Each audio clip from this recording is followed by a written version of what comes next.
Juuso, tule. Nytkö sinä hullannut, kun Juusohan on ihan ympäri rakastunut meidän Reettaan. Niin nythän se meni ihan villiksi siitä, että Reetta on lukittuna vielä tuohon naapuriin. Mut vaikka Juuso onkin sitten se Suomen suurin karhu, niin sehän elelee täällä 25-vuotiaan äitinsä kanssa. Ja Tessu, äitihän on tämän tarhan sana ja laki myös. No tulepa rakas, tule. Jääpi kiinni. Kyllä se mahtuu.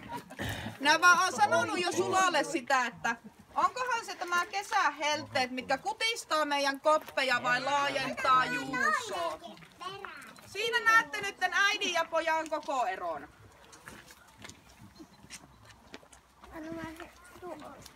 Oliko hyvät nokoset? Oliko? Oliko hyvät nokoset?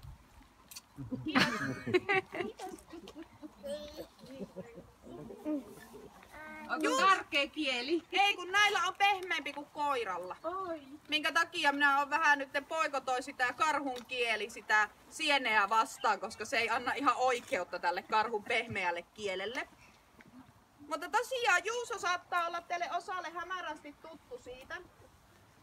Nyt minä mietin tässä, että kaikki ketkä haluaa Juusoa kuvata, niin minä suosittelen tulemaan Juuson kohdalle, koska se mihin kohtaan se istahtaa, niin se ankkuroituu siihen. Se ei hirveästi liiku tästä ehkä enää, eli vaihelkaa ihmeessä paikkoja, että kaikki pääsee näkemään ja kuvaamaan hyvin. Eli tosiaan Juuso on ollut niissä Elisa Vihteen TV-mainoksissa, missä ne 2 amerikkalaista miestä on siellä karhunpongauskopissa ja ne yrittää aika epätoivoisesti sillä tabletilla katsella siellä elokuvaa.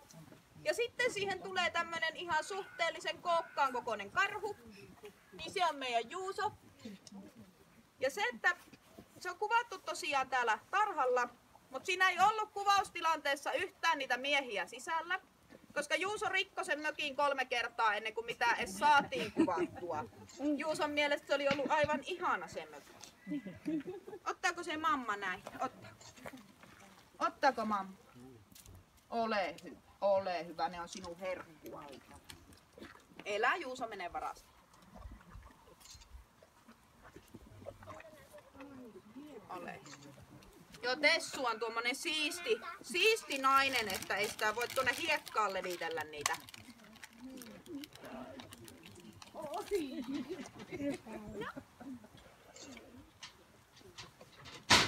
Eläpä Reetta Kehto. Elä Reetta Kehto.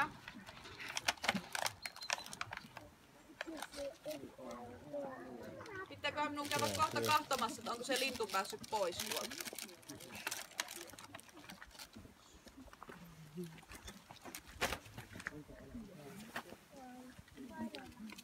Juusohan on myös näistä karhuista se, joka tosiaan on sitten se meidän taiteilija.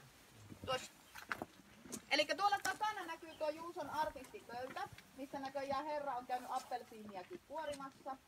Tuosta pöydästä pystytte havaitsemaan näiden tuoreiden taulujen värisävyyn, koska sitä on vielä levällään tuolla. Ja yleensä 2-3 päivää myös maalailujen jälkeen ne pystyy ne värit näkemään itse taiteilijasta, koska Juuso pyörii niissä niin paljon.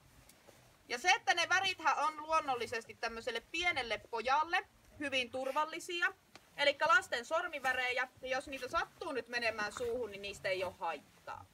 Mutta Juuso tykkää silti eniten maalailla mustikalla ja punajuurella, koska se voi samalla syyä sitä hänen, miksikä sitä nyt sanoisi, maalausmaaleja. Niin. Joo, mitä? Joo. Tuossa on mammalle tuo. Olepa hyvä. Te varmaan saatte ajaa hetken